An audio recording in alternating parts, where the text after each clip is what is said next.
Frank stood still. She pulled the rope like she owned the dock, the boat, and everything in between. But he just drank his coffee, knowing her name wasn't the one on the title.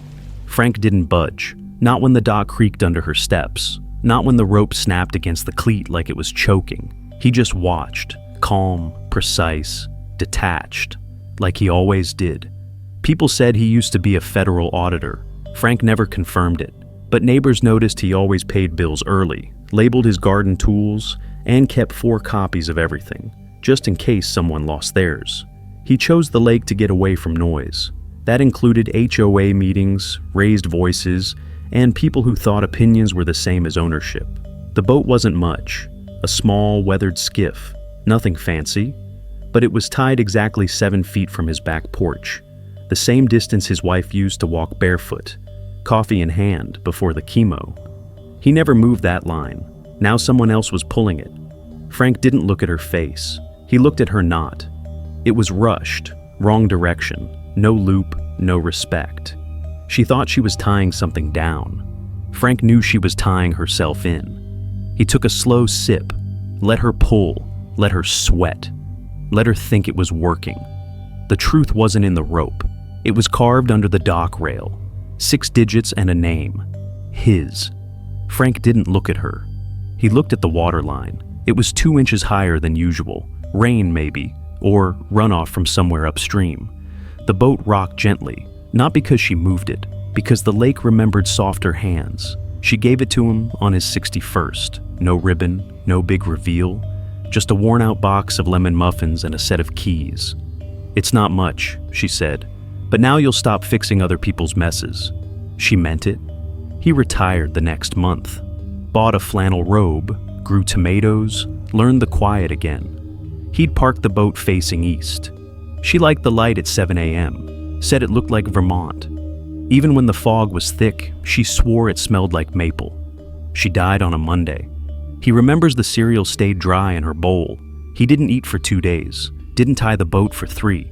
But on the 4th day, he walked to the dock. Same cup, same robe, same silence. He tied it, the same way she used to, twice under, once across. Tuck the tail, tight, no ceremony, just breathe. Just weight in his chest he didn't know what to do with. And ever since, the dock was hers. The boat, a relic, not for sale, not for argument, not for rent. She didn't write a will, but Frank did. It starts with 6 words. Leave the boat where it is. He glanced at the rope again, then at the knot. Then, just barely, his fingers tightened around the coffee mug. Frank heard it before he saw it, the soft click of paper against wood. A new notice, yellow, damp, stapled crooked on the HOA board. It wasn't there yesterday. He checked that board every morning, same as his wife used to. He walked over. No date, no signature, no vote, just bold serif letters. Visual uniformity policy, effective immediately. One line was underlined in red. Non-regulation vessels may be subject to community repositioning. He read it twice, then looked up. 2 houses down, someone had covered their backyard canoe. Another neighbor's kayak was missing. He turned back to his boat. The knot on the rope was tighter than before. Wrong angle, not his tie. He scanned the dock. A man stood across the lake, arms crossed, talking to someone on the phone. They didn't look at Frank, but didn't need to. A week ago, a woman from the HOA newsletter had asked about his deed. "Just updating records," she smiled. He smiled back. Didn't answer. Now this. The board used to post updates with discussion. Now it whispered rules and stapled warnings. Frank traced the word repositioning with his finger. It wasn't about boats, it was about control, about pressure, about making him leave without asking him to. Behind him, the woman pulled again, harder this time. He didn't stop her. He just looked at the stapler left on the bench, still warm, still loaded. Frank stepped back. Just 1 pace, quiet, precise. The kind of movement that didn't draw attention, but shifted weight. Inside, his house smelled like old coffee and lake air. He opened the drawer near the window, pulled out the binder. B7, Property Use and Transfer, 2008 to 2021. He flipped to page 6. A small yellow tab stuck out. One he didn't remember adding. The clause was underlined, twice. Easement rights granted to Mr. Franklin Marsh, signed and confirmed by Marjorie Denton. He froze, not at the name, at the handwriting. It was hers, the same cursive he'd seen on every newsletter, every flyer, every fake-friendly notice. He stepped back to the window. The HOA meeting had already started. Half the neighborhood sat under the white canopy. Lawn chairs, iced tea, judgment. Frank didn't speak. He didn't need to. Marjorie stood up, gesturing big.